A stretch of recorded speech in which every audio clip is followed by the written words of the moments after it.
হরে কৃষ্ণ। দণ্ডবত প্রণাম। চিরাদিদি দণ্ডমস্তক। ভলিউম নম্বর 5। কেন নিত্যানন্দ প্রভু রঘুনাথকে চোর বললেন? আরে, আমাদের মনে আছে না, যদি কারোর বস্তু আমরা আমাদের নিজের জন্য নিয়ে নিই, যে না বলে নেওয়া, তাহলে কি হবে? চোর হবে। তো আমরা বলি না, নিতাইয়ের করুণা হবে, ব্রজে রাধা কৃষ্ণ পাবে। তাহলে যদি নিতাইয়ের করুণা হয়, তাহলে আমি তো ব্রজে রাধা কৃষ্ণ পাবে, অর্থাৎ ব্রজে রাধা কৃষ্ণ মানে মহাপ্রভু। তো নিত্যানন্দ জানে মহাপ্রভু আমার সম্পদ, আমার সম্পদ আমাকে না নিয়ে রঘুনাথ চলে গেছে আমার সম্পদকে ভোগ করার জন্য, আমার সম্পদকে নেওয়ার জন্য। ও চোর, ওকে দণ্ড দিব।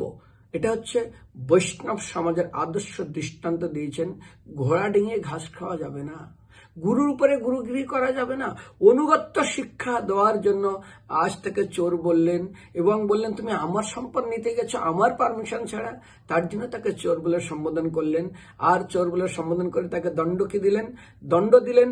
বৈষ্ণবের কি করণীয়, বিশেষ করে চৈতন্য মহাপ্রভু কি সিদ্ধান্ত, কি শিক্ষা আমাদের উপরে দিয়েছেন, বিশেষ করে চৈতন্য চৈতন্যমিত চৈতন্য ভাগবতে মন দিয়ে একের পর এক শ্রবণ করুন। মহাপ্রভুর শিক্ষা চৈতন্য চৈতন্যমিত কি আছে? আমা হইতে আমার ভক্তের পূজা বড়, বেদে ভাগবতে এই কথা কইল দৃঢ়, সিদ্ধির ভবতি বা নতি অর্চিত শোভনম, নিঃসংশেষ তদ্ভক্ত পরিচর্য আত্মকন। যেমন দেখবেন, ভগবান বলছে আমার সেবা করে কি সিদ্ধি পাবে কি না পাবে সন্দেহ, কিন্তু আমার ভক্তের সেবা করলে অবশ্যই তিনি পাবেন। কারণ আর কেউ ভক্তের সেবা করে দাস অভিমানে পরম গতিকে পায় বৈকুণ্ঠ ভবনে। অতএব ভক্ত সেবা পরম উপায়, ভক্ত সেবা হইতে সবাই কৃষ্ণ পায়। তো চৈতন্য চেতনাতে মহাপ্রভুকে যখন বিশেষ করে সার্বভৌম ভট্টাচার্য, কুলিন গ্রামবাসী, সত্যরাজ খান, তারা এক একজন এক একটা প্রশ্ন করে। তো সেখানে আমরা দেখবেন বলা হয়েছে, গৃহস্থ সার্বভৌম ভট্টাচার্য কি বলছেন? চৈতন্য চেতনামিত মধ্যলীলা 103 নম্বর শ্লোক। গৃহস্থ বিষয় আমি কি মোর সাধনে, শ্রীমুখে আজ্ঞা করো প্রভু নিবেদি চরণে। প্রভু বলে কৃষ্ণ সেবা বৈষ্ণব সেবন, নিরন্তর করো তুমি নাম সংকীর্তন। কুলীন গ্রামবাসী পূর্ববৎ কইলে নিবেদন, প্রভু আজ্ঞা করো আমার কর্তব্য সাধন। প্রভু কহে বৈষ্ণব সেবা নাম সংকীর্তন, দুই করো শীঘ্র পাবে শ্রীকৃষ্ণের চরণ। সনাতন গোস্বামী কি বলেছিলেন? জীবে দয়া নামে রুচি বৈষ্ণব সেবন, ইহা বই ধর্ম নেই শোনো সনাতন। বিশেষ করে এই 3 সেবা হইতে কৃষ্ণ প্রেম হয়, পুনঃ পুনঃ সর্বশাস্ত্রে ফুকারিয়া কয়। তারপরে সাধু সঙ্গে কৃষ্ণ নাম, এই মাত্র চাই সংসার জিনিতে আর কোনো বস্তু নাই। বিশেষ করে আমরা দেখব, অতএব বৈষ্ণব সেবা পরম উপায়, ভক্ত সেবা হইতে সবাই কৃষ্ণ পায়। তো ভক্ত সেবা একমাত্র গৃহস্থদের প্রধান কর্তব্য। আমি বললাম না 4টা কর্তব্য গৃহস্থের: দেব সেবা, অতিথি সেবা, আর গ্রন্থ সেবা, আর গুরু বৈষ্ণবের সেবা। তো নারদমুনি বলেছিলেন না, ব্রহ্মাকে প্রশ্ন করেছেন, ব্রহ্মাকে বলেছিলেন জীবে দয়া নারদ, প্রত্যেকটা জীবকে নারদ দয়া করবে, শ্রী গোবিন্দ পরভক্তি, ভক্তি ভগবানকে করবে, তদিয়া নাম সমর্থলাম, আমার ভক্তের সেবা করবে। জীবে দয়া নামে রুচি বৈষ্ণব সেবন, ইহা বই ধর্ম নেই শুনো সনাতন। অর্থাৎ তুমি চুরি করতে গেছিলে, নিত্যানন্দ বলছে তুমি চুরি করতে গেছিলে আমার সম্পদ, তোমাকে দণ্ড দিব। দণ্ড, প্রভু কি দণ্ড? বৈষ্ণব সেবা। কারণ ছাড়িয়া বৈষ্ণব সেবা নিস্তার পেয়েছে। রঘুনাথ বলেছিলেন, প্রভু তাহলে আমার দণ্ড থেকে নিস্তার কি পাবো, আমার কি দণ্ড হওয়া উচিত? বলে বৈষ্ণব সেবা করে। এটা যদি তুমি করো না, 100% তুমি নিস্তার লাভ করবে। অর্থাৎ তুমি এখান থেকে অবশ্যই তুমি উদ্ধার হয়ে যাবে। আমরা যখন দণ্ড পাই, অপরাধ করলে ক্ষমা চাই, কি আমার জন্য শাস্তি? এটাই হলো বৈষ্ণবদের শাস্তি, বৈষ্ণব সেবা। এরপরে শুনবেন, বৈষ্ণব সেবা করার পরে নিতাই চাঁদ কতটা সন্তুষ্ট হয়েছিলেন রঘুনাথের উপরে, আর রঘুনাথকে তিনি কিভাবে কৃপা করলেন সেটা মন দিয়ে শ্রবণ করুন।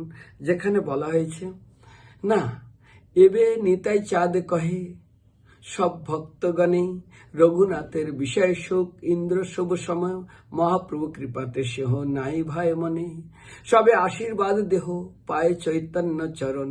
অর্থাৎ তোমরা এই রঘুনাথ একদম ইন্দ্রের মতো ঐশ্বর্য, একে বিষয় কিছু ভালো লাগে না, তোমরা কৃপা করো, এ বৈষ্ণব সেবা করেছে, একে আশীর্বাদ করো, ও যেন অবশ্যই চৈতন্য চরণ, চৈতন্য মহাপ্রভু চরণ প্রাপ্ত হয়। তবে রঘুনাথ নিতাইয়ের নিকটে বলাইল, অর্থাৎ রঘুনাথকে নিত্যানন্দ তার নিকটে বসে ডাকলেন, তার মাথে পদ ধরি কহিত লাগিল। কি করলে?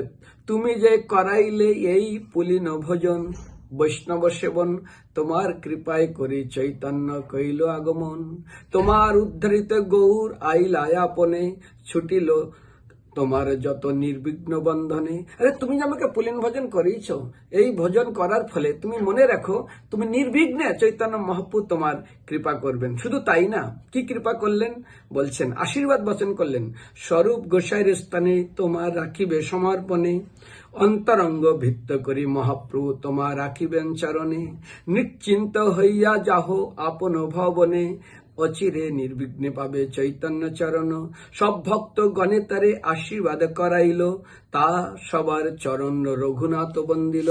তারপর রঘুনাথকে কিভাবে আরো কৃপা করলেন, কৃপা না, সঙ্গে সঙ্গে রঘুনাথকে কি বললেন, শোনো রঘুনাথ, আমি তোমাকে পুরা কৃপা করছি, সব ভক্তরা তাকে কৃপা করো, বৈষ্ণবের নিবেদনে কৃষ্ণ দয়াময় এহেন পতিত জনে হইবেন সদায়। এই জন্য বৈষ্ণবরা যখন নিবেদন করে কৃষ্ণর কাছে, কৃষ্ণ কোনদিন সেই কথাটা বললেন, তোমরা সবাই কৃপা করো। আর রঘুনাথের মাথায় পা দিয়ে বলছে, শোনো শোনো, স্বরূপ দামোদরের কাছে তোমাকে রেখে দেবে, আর তুমি মহাপ্রভুর সমস্ত লীলা দর্শন করতে পারো, মহাপ্রভু কাউকে তার কাছে রাখবে না, কিন্তু আমি তোমাকে আশীর্বাদ করছি, তুমি মহাপ্রভুকে, ষড় গোস্বামী কাকে রাখছো, মহাপ্রভু কাউকে না, নিতাই চাঁদকে পর্যন্ত পাঠিয়ে দিয়েছে, আর তুমি স্বরূপ দামোদের কাছে তোমাকে রেখে দেবে, তুমি চৈতন্য মহাপ্রভুর সমস্ত লীলা দর্শন করতে পারো, কারণ তুমি আমার কথা রেখেছো, তুমি বৈষ্ণব সেবা করেছো, আর বৈষ্ণব সেবা করলে সিদ্ধির ভবতী মানতি, সব সিদ্ধি অটোমেটিক পূরণ হয়ে যায়। তো সেই জন্য আজ নিতাই চাঁদ এই বৈষ্ণব সেবার করার ফলে রঘুনাথের উপরে এতটা কৃপাবান হলেন এবং এতটা সন্তুষ্ট হলেন। হরে কৃষ্ণ। এরপরে ভলিউম মন দিয়ে শ্রবণ করবেন। এখনো বাকি আছে চিরাদিদি দণ্ড মহোৎসব।